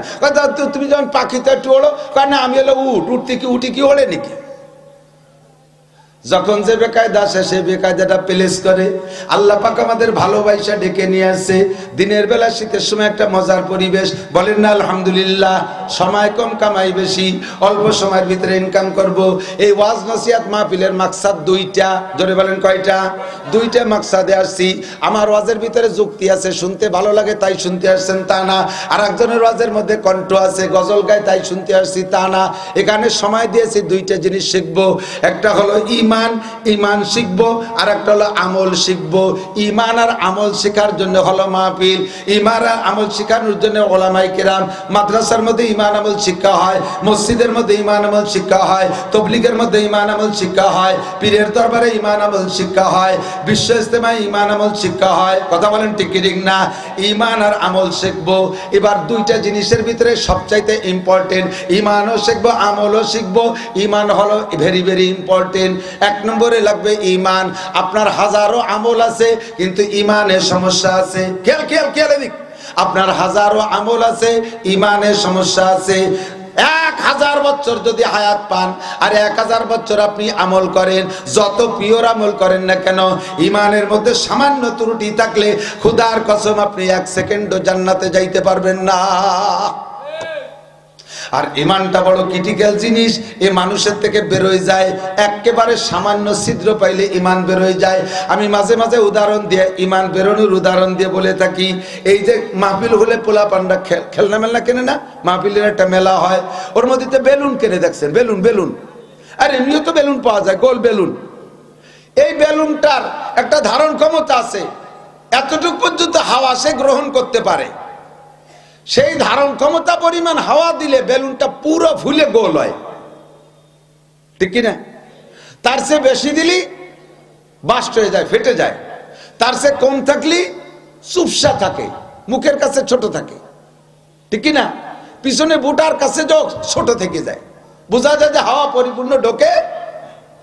হাওয়ারে পরিপূর্ণ ঢুকাইয়া বেলুনটা সুন্দর করে গোলাইছেন, একের গোল হয়ে গেছে। পূর্ণ হাওয়া ধরে বেলুনের পুরো বডি এই গোল রাখতে হলে বলি বেলুনের সারা গা ভালো থাকতে হবে। বোঝে নাই কথা? এই বেলুনের হাওয়া পুরো ধরে রাখতে হলে বেলুনের সারা গা ভালো থাকতে হবে না? কতক্ষণ সারা গা ভালো আছে, বেলুনও ফুলনো আছে। এবার এই বেলুনের হাওয়া সবটুক বের করতে জন্য কি সারা গা ছিঁড়া লাগবে? বোঝে নাই? সারা গা ছিঁড়া লাগবে। কটটুক ছিঁড়লি হবে? কাটা যে একটু এক কোনায় ফুটো হয়ে দিলি হয়ে যাবে, ঠিক কিনা? কাটা দিয়ে এক কোনায় ছোট্ট করে ছিদ্র করে দিলে ওই জায়গায় দিয়ে হাওয়া বের হয়ে যায়। বেলুনের বডি সব জায়গা ভালো আছে। এবার বডিতে অন্য অন্য জায়গায় যদি স্লোগান দেয়, এরা যদি মিছিল যায়, এ বাতাস বেরোতে পারবি না, আমরা সব জায়গা ভালো আছি, হাওয়া থাকতে হবে। ওই জায়গা যতটুকু ফুটো হয়েছে মাত্র আটটুক বেরোয় থামিয়ে যাবি, আর বাতাস বেরোতে পারবি না। বেলুনের সারা গায়ে হাজারো আন্দোলন করলে ওই বাতাস ধরে রাখতে পারবে না। এক জায়গা ছোট্ট ছিদ্র হয়েছে, সব হাওয়া সেখান দিয়ে বেরিয়ে যাবে। আপনার নামাজ আছে, আমার দিক, নামাজ আছে, রোজা আছে, হজ আছে, যাকাত আছে, পাগড়ি আছে, টুপি আছে, দাড়ি আছে, জুব্বা আছে, মসজিদ আছে, মাদ্রাসা আছে, তবলিগ আছে, সরমুনাই আছে, পীর সাহেব আছে, ইস্তেমা আছে, জিকির আছে, ফিকির আছে, অল এভরিথিং সব আছে। আপনার বেলুনটা ফুলানো আছে, এক পাশে ছোট্ট করে একটু কাটা দিয়ে ফুটো করে দিয়েছেন, অল্প একটু কাটা মাইরে দিয়েছেন, ওই জায়গাতে সব হাওয়া বের হয়ে যাবে। যেমন আপনি বলছেন সব কিছুর ভিতর দিয়ে বলছেন, আরে এই জামানায় কি অত পর্দা করা সম্ভব? কটুক কাটা শুধু বলছেন এই জামানায় কি হুজুর রাজা কয় অত পর্দা করা সম্ভব? এ কথা বলার সাথে সাথে কি হয়েছে জানেন? কোরআন শরীফে পর্দার যতগুলো আয়াত আছে সব আয়াতকে অস্বীকার করছেন। আল্লাহ নবী আমার দিকে আগে ঈমান ঠিক করেন। আল্লাহ নবী বলেন আখলিস দীনকে ইয়াকফিকাল আমালুল কলিল, তোমার ঈমানকে খাঁটি করো, অল্প আমলি নাজাতের জন্য যথেষ্ট হইবে। ঈমানরে পাহারাদারি করো যেন বেলুন ফুটো না হয়ে যায়।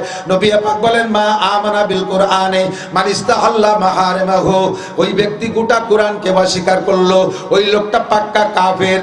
এদিক এদিক ওই লোকটা পাক্কা কাফের। গোটা 30 পারা কোরআন অস্বীকার করছে। কোন লোকটা?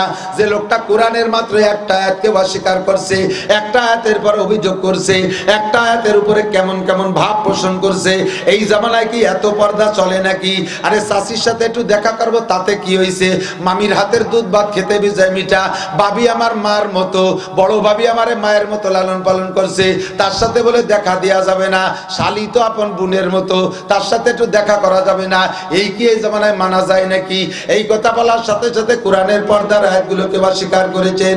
আর একটা আয়াতকে অস্বীকার করলে ওই লোকটা কাফের।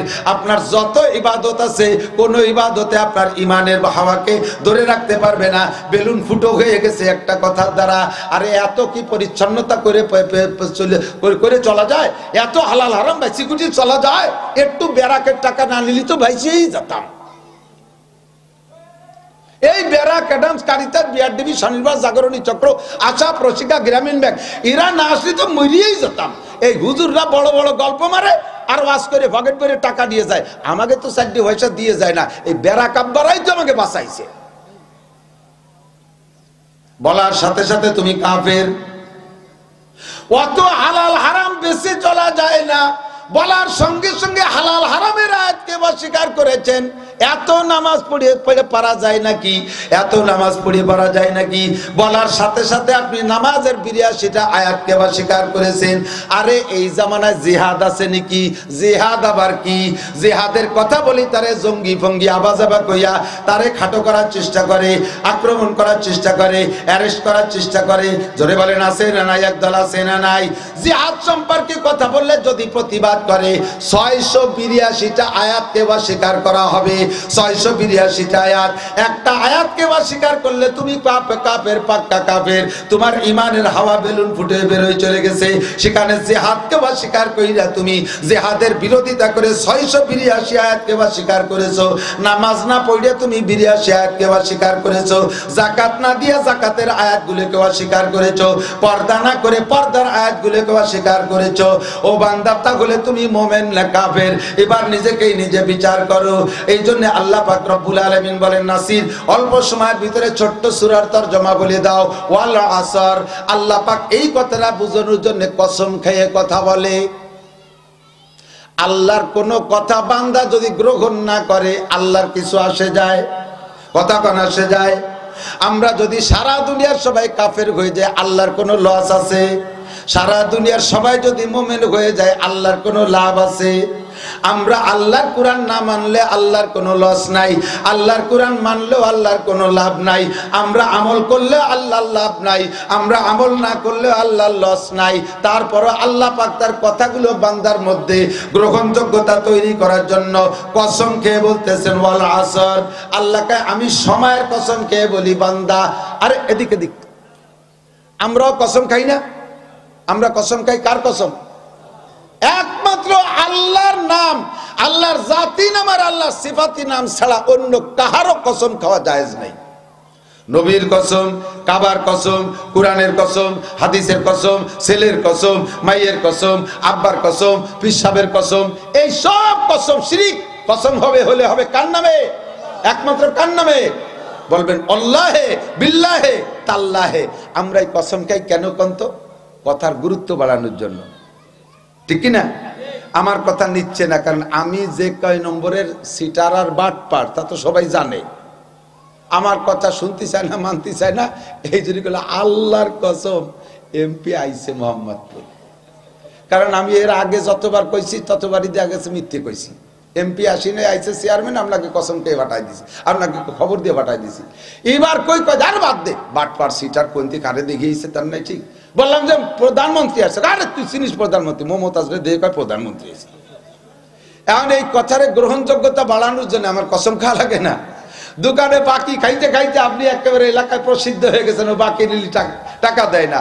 এখন আপনি এমন ইমার্জেন্সিতে পড়ছেন যে বাকি ছাড়া উপায় নাই, মাল নিয়ে ছাড়া বাড়ি তার কায়দা নাই। কাজেই বাকি নিতে হলে আপনাকে দোকানদারের কাছে কসম খেয়ে বলতে, আল্লাহর কসম শুক্রবারে দিয়ে টাকা দিয়ে যাব।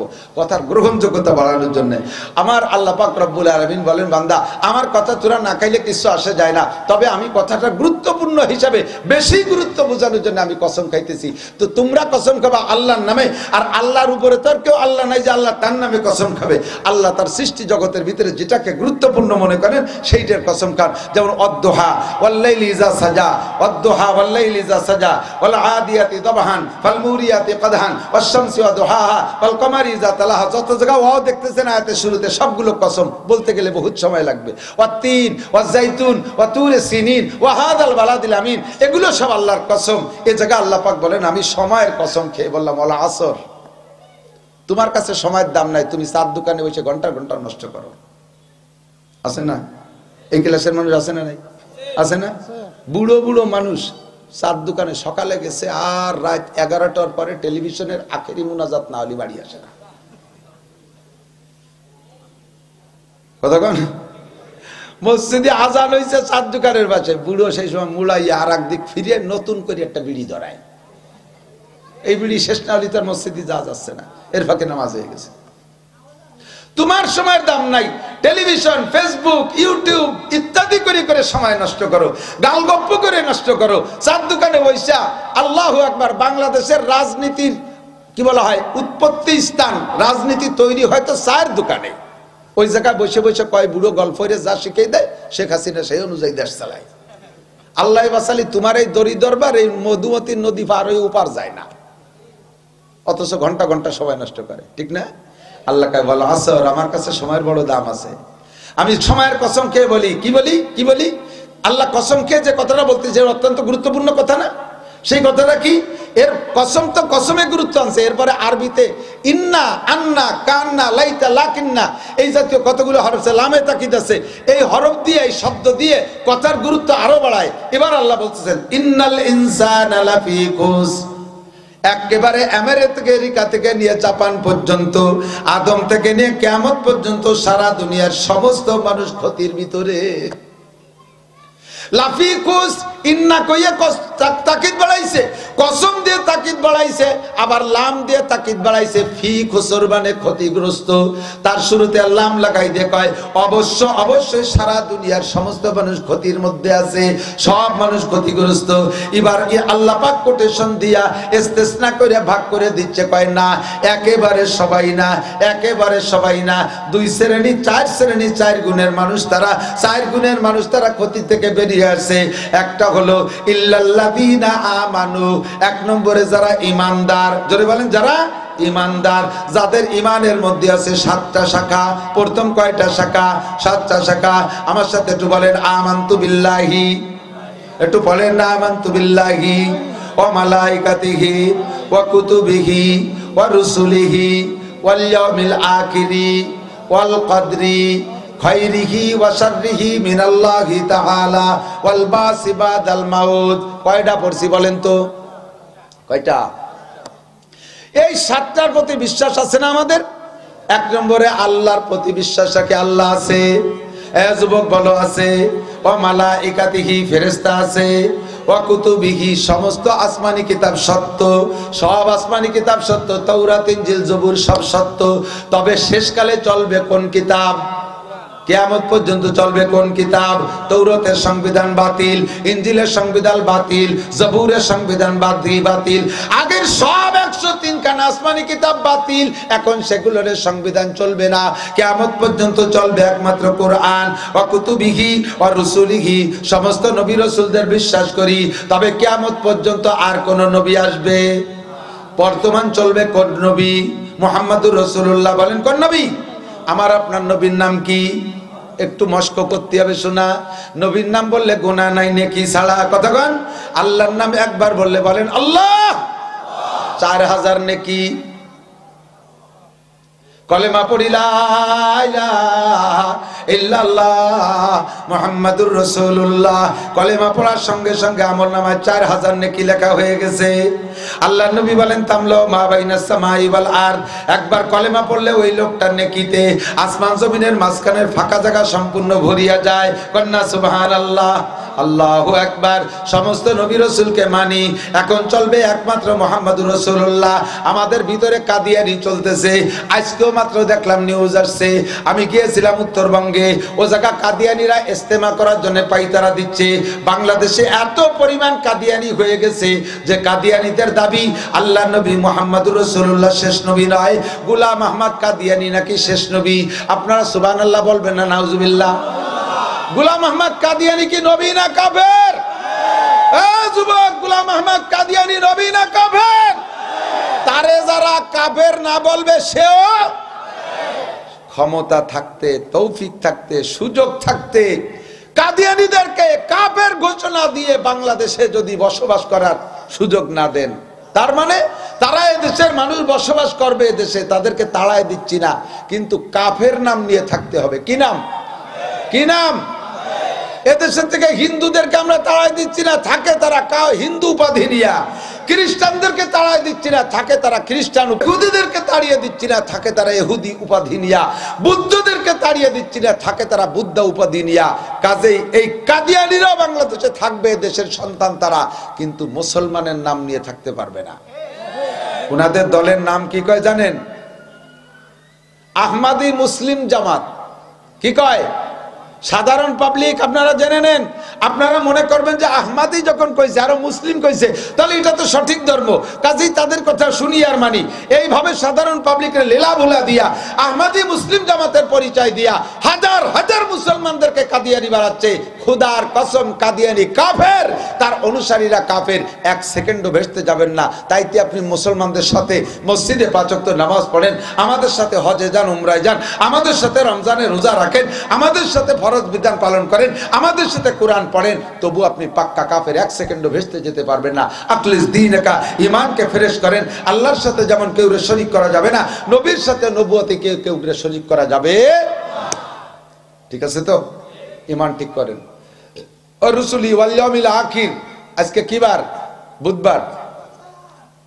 হঠাৎ একদিন শুক্রবার আসবে, মুহররম মাসের 10 তারিখ, দুনিয়ার দিনের শেষ দিন। ওর পরে আর দুনিয়ার দিন আসবে না, আর শনিবার হবে না। এর নাম হলো ইয়াউমে আখির, দুনিয়ার দিনের শেষ দিন, সর্বশেষ দিন। তার মানে ধ্বংস হবে, কিয়ামত হবে। এই বিশ্বাস আছে?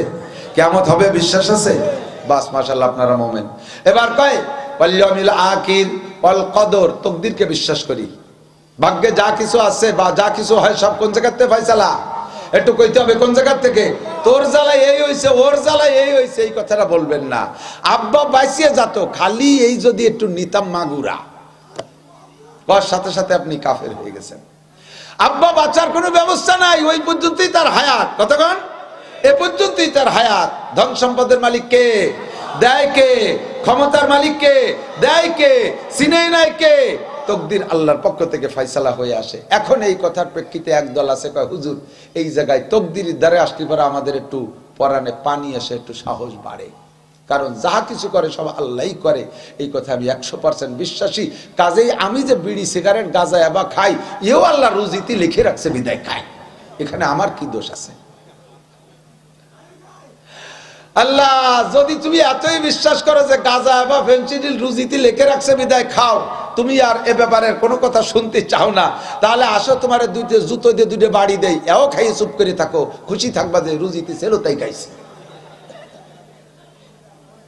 এ জায়গা জুতো দিয়ে বাড়ি দেওয়ার সাথে সাথে তুমি আবার আমারে ফেরত দাও খা, তুমি সহজে মেনে নাও তকদিরি রুজি জুতোর বাড়ি ছিল তাই খাইছি। কতক্ষণ? তাহলে এই জায়গায় একটু কি অ্যান্সার দেওয়া যায়? এই জায়গায় একটু প্যাঁচ পড়ে গেছে। তকদিরের প্যাঁচ ছাড়ানোর জন্য কোনো কথা বলা, কোনো বক্তব্য দেওয়া হাদিসে নিষেধ আছে। যত বলবো তার উপরে প্রশ্ন থাকে, কিন্তু সংক্ষেপ কথা হলো যে আমাকে আপনাকে আল্লাহ তাআলা যে বিবেক দিয়েছে, জ্ঞান দিয়েছে এবং সাথে সাথে পরিপূর্ণ স্বাধীনতা দিয়েছে, এইটা অন্য কোনো প্রাণীকে দেয় নাই। জিবরিল আলাইহিস সালামকে মোবাইল বানানোর ক্ষমতা দেয় নাই, মিকাইল আলাইহিস সালামের কম্পিউটার বানানোর ক্ষমতা দেয় নাই, ইসরাফিল আলাইহিস সালামের মাইক বানানোর ক্ষমতা দেয় নাই, আজরাইল আলাইহিস সালামের রকেট বানানোর ক্ষমতা দেয় নাই। এটা দিয়েছে কারে? মানব জাতিকে দিয়েছে, মানুষকে দিয়েছে, ঠিক না?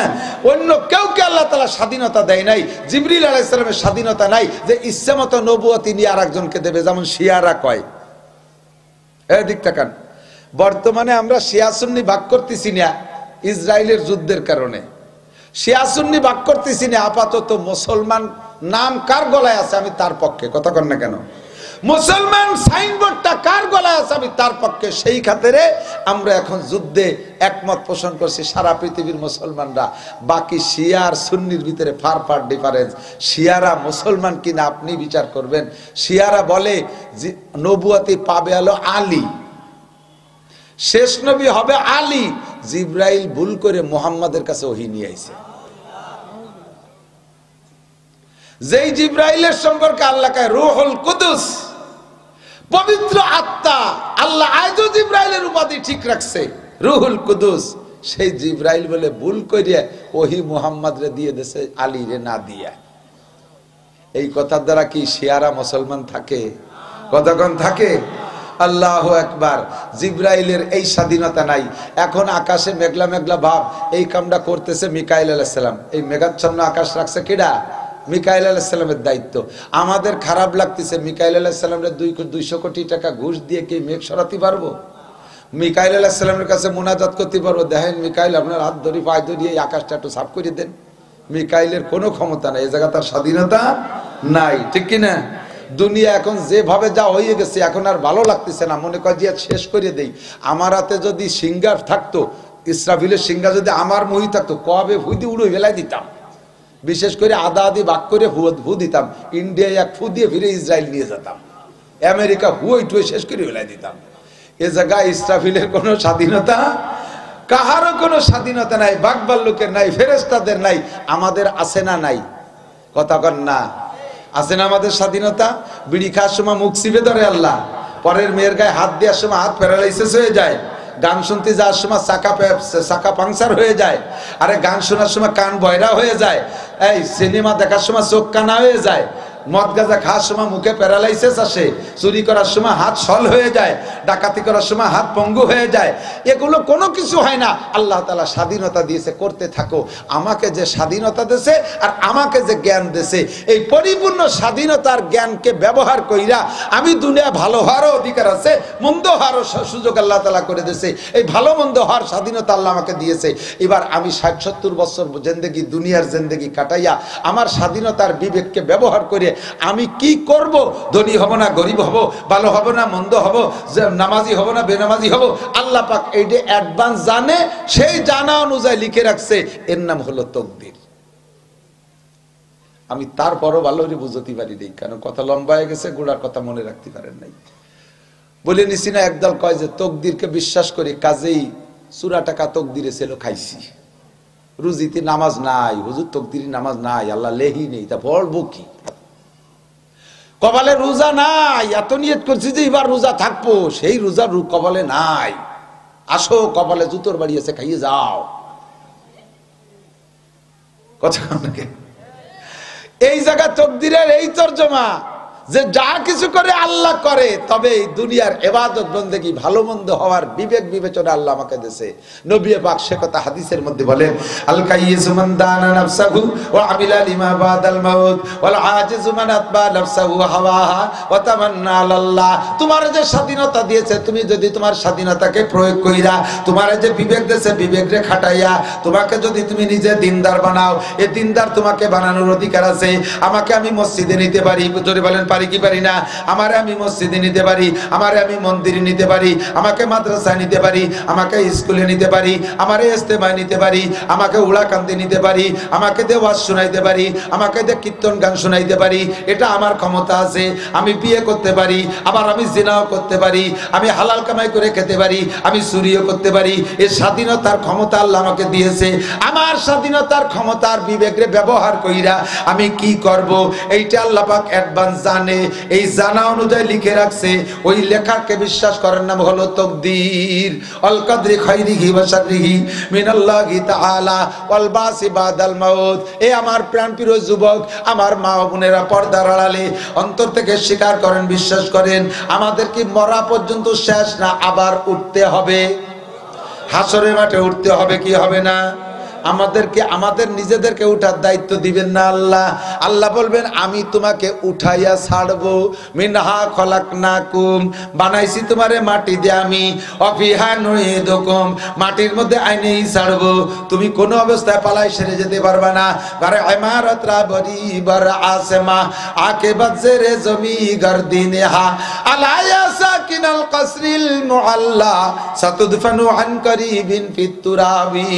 তুমি যদি 100 তলা দালানের মাথায় থাকো, মরলে কোন জায়গা? কথা কয় না। মরলে বিমানে মরলেও কোন জায়গা? আগুনি পুড়ে মরলেও সাইটুক কোন জায়গা? বাঘেও যদি খেয়ে ফেলে, লাস্টে বাঘ মাটির তলে, তো বাঘের পেট সহ আমিও মাটির তলে আসতে হবে, কি হবে না? আমিনহা নুখরিজুকুম তারাতান উখরা, আবারও উঠাবো, আবারও উঠাবো। তালাশ করে বাবা কোন জায়গা? আমাকে মাগুরার বাগান কি তোমার মনে থাকবে নাকি? আল্লাহ কয়, সব আমার মনে থাকবে, সবাইরে উঠাই ছাড়বো। ঠিক কি ঠিক না? এ কথাকে বিশ্বাস করি। আপনারা পাক্কা ঈমান বলেন আলহামদুলিল্লাহ। ঈমানদার, পাক্কা ঈমানদার, আলহামদুলিল্লাহ। এবার আল্লাহ পাক রব্বুল আলামিন কয়, বান্দা ঈমানের সাথে আরেকটু কথা খেয়াল রাখবি। লা তুশরিক বিল্লাহ, আমার দিক ঈমানকে ফ্রেশ করো। ঈমানের সাথে শিরিক করবে না। ঈমানের সাথে কি করবে না? আমরা ঈমানের সাথে ইহুদ নাসারার মতো শিরিক করি না। কয়লাতিল ইহুদু উযাইরুন ইবনুল্লাহ, ইহুদিরা কয় উযাইর আলাইহিস সালামের মা আল্লাহর স্ত্রী আর উযাইর আল্লাহর ছেলে। জোরে কর না নাউজুবিল্লাহ। আমরা এই শিরিক কোন মুসলমান করি না। ওয়াকালাতিন নাসারা মাসিহ ইবনুল্লাহ, আর নাসারা খ্রিস্টান, এরা কয় ঈসা আলাইহিস সালামের মা মারিয়াম আল্লাহর স্ত্রী আর ঈসা আলাইহিস সালাম আল্লাহর ছেলে। কর না নাউজুবিল্লাহ। আমরা এই শিরিক করি না। কিন্তু এদিক খুব ইম্পর্টেন্ট, ভেরি ভেরি ইম্পর্টেন্ট, এদিক লক্ষ্য করতে হবে। আমরা একটা শিরিক করি, সেটা হলো শিরিক ফিস সিফাত। আল্লাহর যেই গুণ আছে, এই গুণ আমরা মখলুকের মধ্যে সাব্যস্ত করি। সম্পদ দেওয়ার মালিক কে? ক্ষমতা দেওয়ার মালিক কে? অথচ আমরা বাবার দরবারে, খাজার দরবারে, পীরের দরবারে গরু দিয়ে, চাল দিয়ে, ডাল দিয়ে সেই জায়গা থেকে ক্ষমতা কালেকশন করতে চাই। বাবার দরবারে টাকা দিলি সম্পদ পাওয়া যায়, বাবার দরবারে এই দিলি এত কিছু পাওয়া যায়। এই আকিদা মুসলমানের আছে। খান জাহান আলীর কুমিরে যদি ছাগল গরু দেওয়া যায়, মুরগি দেওয়া যায়, তাহলে ছেলে হয়।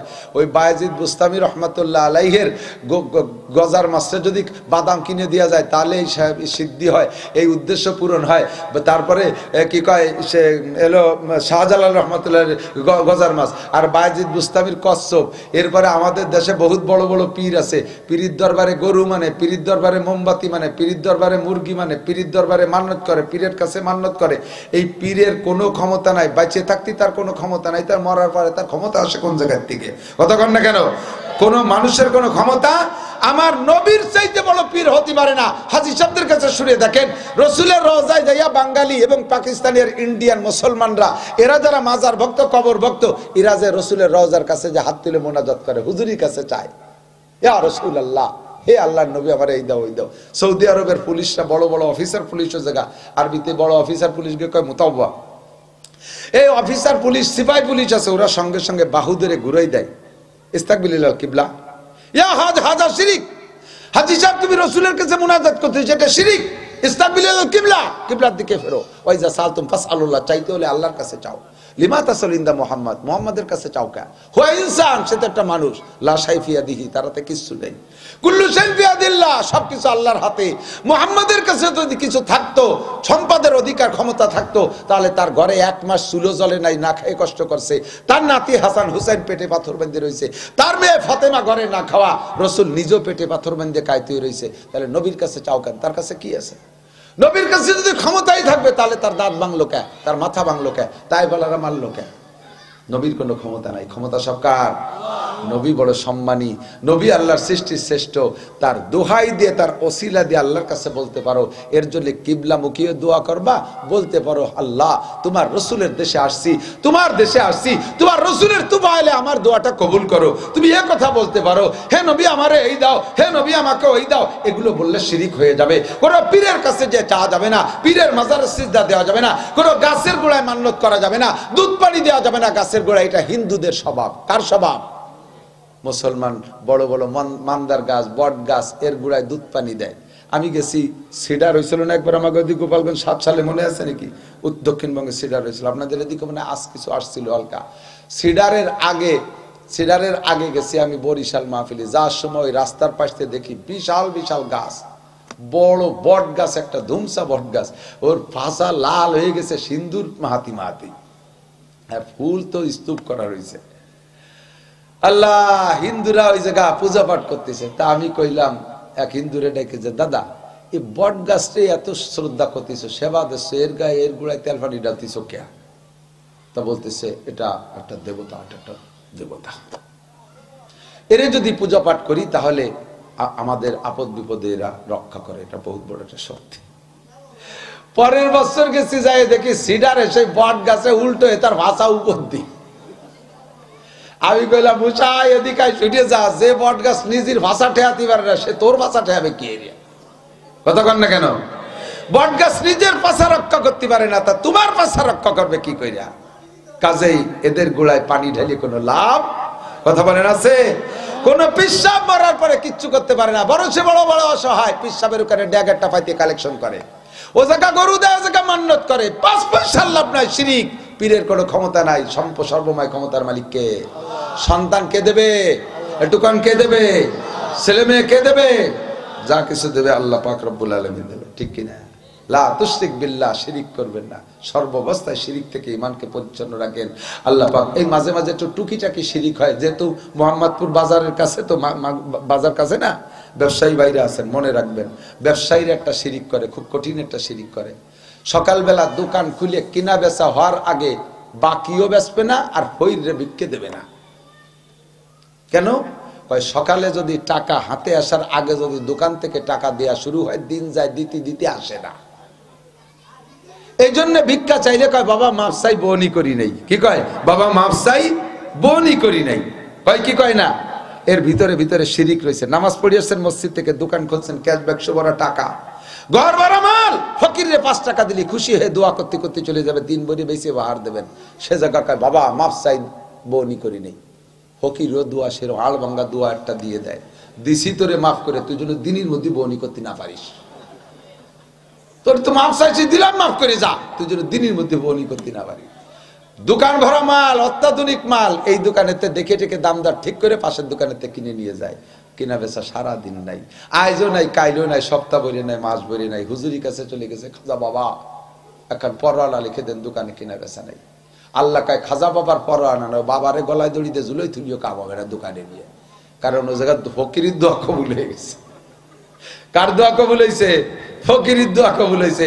রাতের বেলা ঘর থেকে টাকা দেয়া যায় না কেউ রে মিয়া, যদি ডাক্তাররে দেয়া লাগে, যদি রোগে আটকা, রোগের কাছে ধরা পড়ো, ডাক্তার বিনি পয়সায় ঔষধ দেবে না, সে সময় দাও কিভাবে টাকা? ডাক্তারের রাত নাই দিন নাই, সব সময় দিতে পারো। অন্য মানুষের কর্জ দেওয়ার সময় বা লেনদেন করার সময় সে না, রাত্রে দেওয়া যাবে না, ঘরেতে লক্ষ্মী বেজার হয়। তাও কিটা বেজার হয়?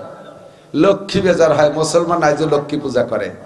এই রাতের বেলা ঘর ঝাড়ু দিয়ে বাইরে ময়লা ফেলাইস না, লক্ষ্মী বেজার হয়। জুতো বইরে মাচায় উঠিস না, লক্ষ্মী বেজার হয়। বিনিয়োগ জুতি চাউলির কলসে হাত দিস না, লক্ষ্মী বেজার হয়। সব জায়গায় লক্ষ্মী বেজার হয়। এ লক্ষ্মী কি মুসলমানকে না হিন্দুকে? লক্ষ্মী পূজা কারা করে? মুসলমান আজও লক্ষ্মী পূজা করতেছে। শিরিক, শিরিক এক নম্বর শিরিক, লা তুশরিক বিল্লাহ, আল্লাহর সাথে শিরিক করবে না, ঠিক আছে না? ওয়া আমিলুস সালিহাত, ক্ষতির হাত থেকে বাঁচবে 2 নম্বর কারা? ওয়া আমিলুস সালিহাত, যারা নেক আমল করে, যারা নেক আমল করে। এবার নেক আমলের ক্লাসিফিকেশন কইতে গেলে 30 পারা কোরআন শরীফ কোয়া লাগবে, 30 পারা কোরআন শরীফ, নবীর সব হাদিস বলা লাগবে। ওয়া আমিলুস সালিহাত, এদিক তাকান, দুইটা কথা কইছে, ছোট্ট দুইটা, শিক্ষিত জনতা আমার দিক তাকান, দুইটা কথা কইছে মোটে, একটা হলো ঈমান আর একটা হলো নেক আমল, কথা দুইটা, কিন্তু এর ভিতরে যে এত প্রশস্ততা তা জানি না। যারা লেখাপড়া জানেন তারা সাক্ষী দেন। প্রশ্ন মাঝে পরীক্ষা দিয়েছেন না আপনারা, মনে আছে নাকি? এখনো নেন বা দেন, মাস্টারও থাকতে পারেন। পরীক্ষার প্রশ্নপত্রে প্রশ্নের বডি যদি, প্রশ্নের সাইজ যদি ছোট হয়, দেখবেন উত্তর অ্যান্সার বড় হয়ে গেছে। প্রশ্ন যদি ছোট হয় অ্যান্সার বড় হয়, আর প্রশ্ন যদি বড় হয় অ্যান্সার ছোট হয়। খেয়াল করছেন নাকি? যেমন আমি বলি, প্রশ্নটা, এই যে প্রশ্নপত্র, ছোট্ট একটা প্রশ্ন, ছোট্ট একটা প্রশ্ন, এই ছোট এক লাইনের মধ্যে একটা প্রশ্ন করছে, কি লেখছে জানেন? এদিক তাকান, ছোট্ট প্রশ্ন, কয় পুরো বইতে যাহা কিছু আছে সব লিখিয়া দাও। পুরো বইতে যা আছে সব লিখে দাও। প্রশ্ন ছোট, লিখতে 6 মাস লেগে যাবে না? প্রশ্ন ছোট, আনসার পুরো বই। আর প্রশ্ন বড়, বইটা পুরো উঠাই দিয়ে নিচে লিখেছে এই বই সত্য না মিথ্যা।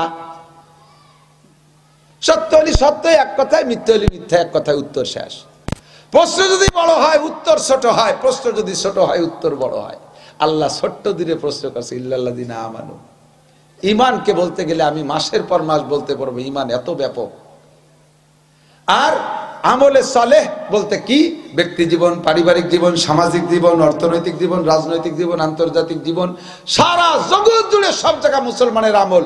হিন্দু ভাইরা আমল করে, অন্যান্য ধর্ম যারা পালন করে, দেখবেন তাদের ধর্মীয় আমল হাতে গোনা কয়েকটা।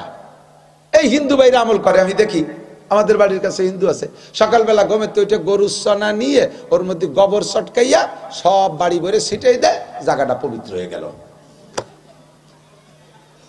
গরুর গোবর আর সেনা এ বলে পবিত্রতার ব্যবস্থা। এরপরে তুলসী গাছের গুড়ায় উপরে খানিক চড়াই দিল, তার উপরে খানিক পানি মেরে দিল, হয়ে গেল এলাকায় সকালে ইবাদত শেষ। গোবিন্দে উইটা আগুনরে কপালে নিয়ে, মোমবাতিরে কপালে নিয়ে এরকম একটা সেবা দেয়, হয়ে গেল সকালে ইবাদত শেষ। সন্ধ্যার সময় যাইয়া একটু উলুধ্বনি দেবে মহিলারা, আর সম্ভ্রান্ত হিন্দুরা কিয়ামতের সিগন্যাল দেয়, সিংহে নিয়ে ফু দেয়। কতক্ষণ? আর 12 মাসে 13 পূজা, হয়ে গেল না ইবাদত? আমাদের ইবাদত কি এতটুকুর মধ্যে সীমাবদ্ধ? 5 ওয়াক্ত নামাজের শেষ, রোজায় শেষ, হজে শেষ, জাকাতে শেষ, কুরবানিতে শেষ, এই পর্যন্ত আমাদের ইবাদত শেষ না। আমাদের জন্ম থেকে মরণ পর্যন্ত ইবাদত, সব জায়গায় ইবাদত। আমি এক হিন্দুরে কইলাম, এই হিন্দু এদিক তাকা, আমরা তো ভাত খাওয়ার সময় কই বিসমিল্লাহি ওয়ালা বারাকাতিল্লাহ, মাঝে মাঝে পানি খাই, তা পানি পান করার সময় কই সাকাহুম রাব্বুহুম শারাবান তাহুরা, লবণটা জিহ্বায় দেওয়ার সময় কই হানি আম্মারিআ, মাঝে মাঝে খানার মধ্যে কই লাকাল হামদু ওয়া লাকাশ শুকর, খানা শেষ হয়ে গেলে কই আলহামদুলিল্লাহিল্লাযী আতামানা ওয়া সাকানা ওয়া জাআলানা মিনাল মুসলিমিন। আমরা যখন বাথরুমে ঢুকি বাইরে থেকে পড়ি বিসমিল্লাহ আল্লাহুম্মা ইন্নী আউযু বিকা মিনাল খুবুসি ওয়াল খাবায়েস, বাথরুমেতে বের হয়ে এসে পড়ি গুফরানাকা আলহামদুলিল্লাহিল্লাযী আযহাবা আন্নিল আযাব ওয়া আফানি। আমরা মসজিদে ঢুকবো, শেষ সময় কই আল্লাহুম্মা তালিয়া ওয়া রাহমাতিক। মসজিদ থেকে বের হই কই আল্লাহ কি কই আল্লাহুম্মা ইন্নী আসআলুকা মিন ফাদলিক, নাকি? আমরা এই দোয়া পড়ি ঘুমের সময়, আল্লাহুম্মা বিসমিকা আমুতু ওয়া আহইয়া। ঘুমেতে উঠে কই আলহামদুলিল্লাহিল্লাযী আহইয়ানা বাদা মা আমাতানা ওয়া ইলাইহিন নুশুর। একটা নতুন জামা গায়ে দেই, তাও আমরা পড়ি আলহামদুলিল্লাহিল্লাযী কাসানি মা ওয়ারিয়া বিহি সাওয়াতি ওয়া তাজাম্মালু ফি হায়াতি। এমন কি স্ত্রী ব্যবহার করতে যাব, স্বামী স্ত্রী মিলন, সে জায়গায় আমাদের একটা দোয়া আছে, আছে না নাই? কথা বলেন। আরে আমাদের তো ঘাটে ঘাটে, রাস্তায় রাস্তায়, পথে পথে দোয়া, সব জায়গা আমাদের ইসলাম, সব জায়গা আমাদের আমল। তোদের এই সব জায়গা কি কি দোয়া আছে কদি? এই সব জায়গা তোরা কি কি দোয়া পড়িস? কয় আমাকে কোনো দোয়া নাই। এক হিন্দু যুবক কয়, হুজুর আমরা এক মেজে 10 জন খাই, আমরা 8 জন হিন্দু আর 2 জন মুসলমান। তো যেহেতু 2 জন মুসলমান, এই জন্য আমাদের সব খানা দানা ওই মুসলমান 2 জনের জিম্মায় দেয়, কারণ আমরা হিন্দুদের পাকনা পাকির ব্যাপারে ওদের সন্দেহ থাকতে পারে। এই জন্য আমাদের রান্না ওরা না খাইতে পারে, তাই ওদের মাধ্যমে সবকিছু করি। আমরা 10 জনে 10 পোয়া চাউল ভাত রান্না করি।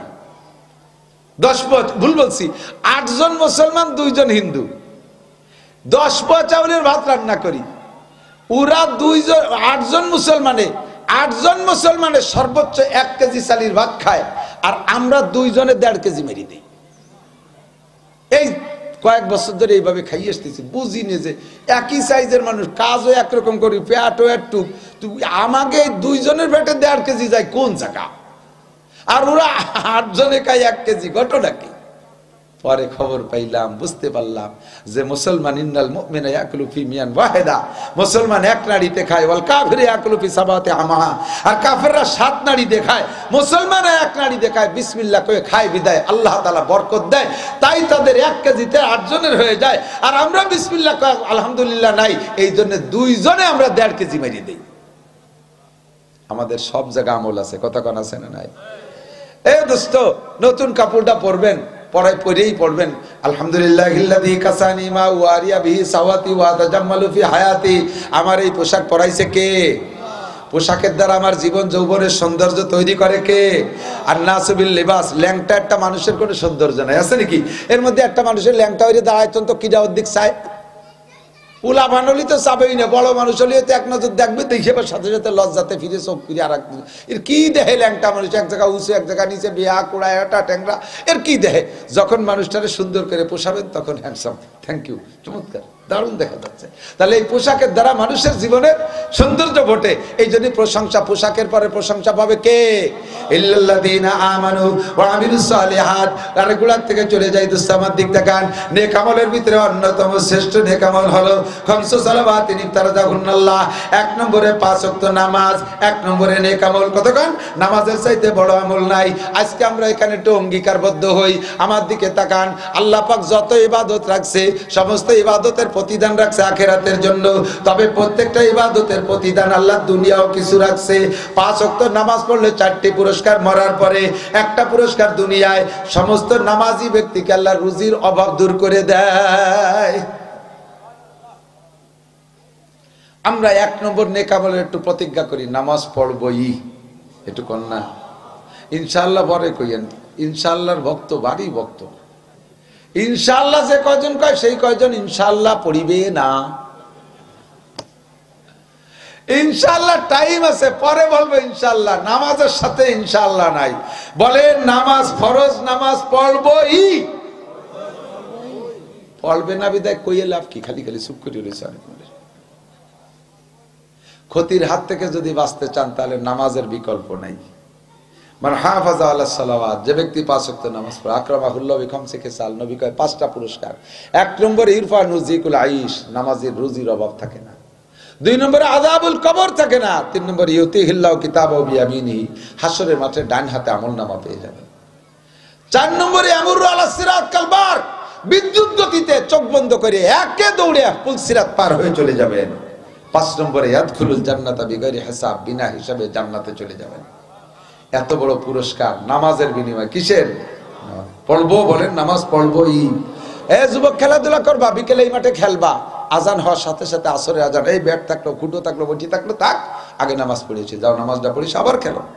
মাগরিবের 20 মিনিট আগে ছেড়ে দাও খেলা, ঘড়ি দেখা ওযু বানায় মসজিদে যাও, নামাজটা পড়ে নাও। মাগরিবের পরে আবার ইংরেজি বাংলা অঙ্ক পড়ো। পড়ার ভিতরে নিয়ত রাখো, আমি যদি অফিসার হইতে পারি তাহলে ঘুষমুক্ত পরিবেশ গড়বো। আমি যদি প্রশাসনিক দায়িত্ব পাই তাহলে আমার প্রশাসনে, আমার অধীনে যা আছে সেটাকে ইসলামী আদর্শ ইনশাআল্লাহ বাস্তবায়ন করার চেষ্টা করব। আমি যদি ডাক্তার হই তাহলে জাতিকে সঠিক সেবা দেব। আমি এভাবে দুর্নীতি করে পয়সা খাবো না। আমি যদি কন্ট্রাক্টর হয়ে এই রাস্তাগুলোকে সুন্দর করে করবো, আমি রাস্তার ভিতরে দুর্নীতি করবো না। আমি যদি মেম্বার হয়ে জাতির ওয়ার্ডের মালগুলো যথাযথ পৌঁছে দেব। চেয়ারম্যান হইলে সঠিক চেয়ারম্যানই করব, এমপি হইলে সঠিক এমপিগিরি করব, আমি এসপি হইলে সঠিক এসপি হব, আমি বিচারপতি হইলে, জজ হইলে সঠিক বিচার করব। এরকম পাক্কা প্রতিজ্ঞা করে তুমি জেনারেল পড়াশোনা করবা, তোমার সম্পূর্ণ লেখাপড়ার নেকিতে পরিণত হয়ে যাবে। ইল্লাল্লাযীনা আমানু ওয়া আমিলুস সালিহাত, আমলে সলে, প্রত্যেকটা জায়গায় আমলে সলে আছে। যে কাজটা করবো ওই কাজটা হতে হবে আল্লাহর হুকুম আর নবীর তরিকায়। কথা বলেন ঠিক না? এদিক তাকান, পায়জামার ভিতরে ডান পাটা আগে ঢুকাইছেন, বাম পা পরে ঢুকে পরছেন, পরাও হবে, ইবাদতও হবে। বাম পা আগে ঢুকাইয়া প্যান্টের ভিতরে, পরে ডান পা ঢুকাইয়া বেল্ট লাগাইছেন, পরা হবে, ইবাদত হবে না। আমল হবে না, পড়া হয়ে যাবে কিন্তু ইবাদত হবে না। দাড়ি রাখছেন, দাড়ি দাড়ি দাড়ি, এদিক তাকান, দাড়ি রাখছেন এটুক এটুক, মেসি সাইজ। ওই যে ফুটবলার মেসি আছে না, মেসির কিন্তু দাড়ি আছে। দাড়ি রাখা হয়েছে কিন্তু ইবাদত হই নেই, আমলে চলে হই নেই। দাড়ি রাখছেন এক মুঠ, তাহলে দাড়িও হলো, ইবাদত হলো। চুল কাটাইছেন, কার কাটিং? কিং জং উম, চেনেন নাকি আপনারা? চেনেন না? উত্তর কোরিয়ার প্রেসিডেন্টের কাটিং হলো কিং জং উন হলো নাম। সেই রকম কুত্তো সুলা দিয়ে উপরে জুটি ধরে রেখে দিয়েছে, কারণ বোঝা বিড়িয়ে বয়া লাগতে পারে, গামছা নাই। কিং জং উম কাটিং। চুল কাটা হবে, ইবাদত হবে না। সাহাবিওয়ালা তরিকায় চুল কাটো, নবীওয়ালা তরিকায় চুল কাটাও, চুলও কাটা হবে, ইবাদত হবে। আরে জুতো পরো তুমি সুন্নতি তরিকায়, ডান পাটা আগে দিয়ে বাম পা পরে ঢুকাও, পরাও হবে, ইবাদত হবে। বাম পা আগে ঢুকায় ডান পা পরে ঢুকাও, পরা হবে, ইবাদত হবে না। মুজার মধ্যে ডান পা আগে ঢুকাও, বাম পা পরে ঢুকাও, পরাও হবে, ইবাদত হবে, নেক আমল হবে। বাম পা আগে ঢুকায় ডান পা পরে ঢুকাও মুজার মধ্যে, পরা হবে, নেক আমল হবে না। ডান হাত দিয়ে খানা খাও বিসমিল্লাহ সহকারে, খাওয়াও হবে, ইবাদত হবে। বিসমিল্লাহ খাও অথবা বাম হাত দিয়ে খাও, খাওয়া হবে, ইবাদত হবে না। দস্তারখান বিছে খানা খাও, খাওয়া হবে, ইবাদত হবে। চেয়ার টেবিলে বসে খানা খাও, খাওয়া হবে, ইবাদত হবে না। আল্লাহু আকবার। এমন করে যে কাজটা করব, ওই কাজটা আমার ইবাদত বানাইতে হবে। ইল্লাল্লাযীনা আমানু ওয়া আমিলুস সালিহাত। ক্ষতির হাত থেকে বাঁচতে হলে ঈমান লাগবে আর নেক আমল লাগবে। এরপরে আল্লাহ কয় ওয়া তাওয়াসাউ বিল হক। সর্বক্ষেত্রে সর্ব অবস্থায় আমি হককে সামনে নিয়ে লড়বো, হক কথা বলবো, হক কাজ করব, কোনো বাতিল কাজ করব। সমাজনীতি বলেন, রাজনীতি বলেন, অর্থনীতি বলেন, ব্যক্তিগত জীবন বলেন, যেখানে যাবেন হক নিয়ে লড়বো। আল্লাহ পাক বলেন, তবে হক নিয়ে চললে সর্বকালে হকের শত্রু বেশি। কথা কয় না? হকের কি বেশি? আল হক্কু মুররুন। হক একটু তিতি হয়, একটু কড়ুয়া হয়, ভালো লাগে কম। হক কথা বললে এখনই আমাদের মাহফিল বন্ধ। হক কথা বললে বিশ্ব থেকে আমাকে সন্ত্রাস বলে অ্যারেস্ট করে নিয়ে যায়। হক কথা বললে সমাজে টিকা যায় না। হক কথা বললে চাকরি হয় না। আমার জানা আছে ভালো ভালো কয়েকজন অফিসার, অনেস্ট, একেবারে ফ্রেশ, একটা টাকা ঘুষ খায় না। এই অফিসাররা যেই অফিসে চাকরি করে, সেই অফিসের ঘুষখোররা বিভিন্ন প্রকারের আজে বাজে অপবাদ দিয়ে ওই অফিসারের খালি পোস্টিং করার চেষ্টা করে। কারণ ওইটা থাকলে আমরা গিলতি পাচ্ছি না। কতক্ষণ জুনিয়ররা কায়দা করে সিনিয়ররে পোস্টিং করায় দেয়, উনি হকের পথে থাকে। এই জন্য আসসালামু আলাইকুম, বয়ান করতেছি, পরে কথা বলবো। ইল্লাল্লাযীনা আমানু ওয়া আমিলুস সালিহাতি ওয়া তাওয়াসাউ বিল হক। এ যুবক, একটা দুই একটা হক নাও, বেশি পারি না, ফরমে লিখে দেই, আদায় পারি না। তারপরও আপনারা যদি না দেন, এগুলো চলবে কি করে? ওয়া তাওয়াসাউ বিল হক্কি ওয়া তাওয়াসাউ বিস সবর। 4 নম্বর কথা, ক্ষতির হাত থেকে বাঁচতে হলে আপদ বিপদ বালা মুসিবতে ধৈর্য ধারণ করতে হবে। ঠিক আছে না? আল্লাহ পাক আমাদের সকলকে তৌফিক দান করে, বলেন আমিন। আমার দিক যারা ইসরায়েলের পক্ষে আর নেতানিয়াহুর পক্ষে তারা চলে যাবেন, যারা ফিলিস্তিন আর গাজা আর বাইতুল মুকাদ্দাসের পক্ষে তারা থাকবেন। শেষ মোনাজাত করে যাব ইনশাআল্লাহ। ইসরায়েলের পক্ষে কেউ আছেন নাকি? আছে? আছে, হাত উঠবে না কেউ, কিন্তু যে লোকটা আটা দেবে বুঝবো যে ওই লোকটা ইসরায়েলের পক্ষে। যত আমল আছে এগুলো আমরা বেঁচে থাকতে করি, বলেন আলহামদুলিল্লাহ।